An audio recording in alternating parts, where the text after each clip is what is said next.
बार ऐसा होता है कि कुछ खबरें आती हैं जो हमको झकझोर के रख देती है। आज सुबह ही औरैया यूपी से एक खबर आई जहाँ पे एक ट्रक में लेबर अपने घरों के लिए आगे बढ़ रही थी और रास्ते में उसका एक्सीडेंट हुआ और लगभग 28 लोग उसमें मर गए और कई लोग जख्मी हुए बुरी तरह से।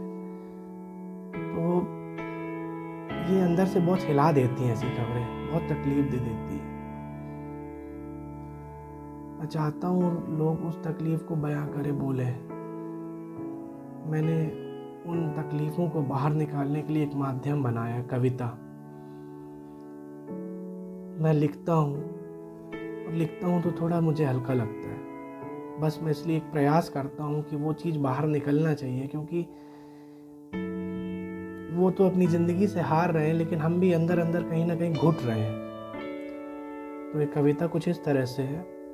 एक गरीब और बेसहारा कई बार मरता है, कभी भूख और प्यास से मरता है तो कभी अपने हालात से मरता है। चुनता है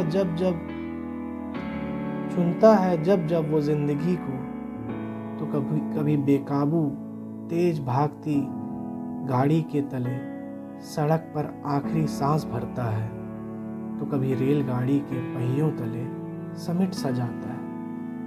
कभी वो किसी का उपहास बनता है तो कभी अपने स्वार्थ बस जीने वालों के लिए खास बनता है।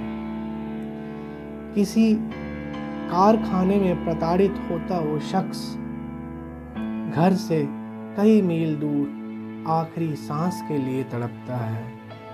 एक गरीब और बेसहारा कई बार मरता है। सब ना समझ कह देते हैं उसको, पर कोई समझता नहीं उसकी मानसिक स्थिति को। कोई कहता है पागल तो कोई कहता है भिखारी। वो थकता है जब बेहिसाब अवसाद से तो आखिर में फांसी के फंदे को ही चुनता है। एक गरीब और बेसहारा कई बार मरता है। दुख होता है जब कोई भी गरीब और बेसहारा इंसान हमारे और तुम्हारे जैसे हंसते खेलते लोगों के बीच में से अपनी मौत को चुनता है।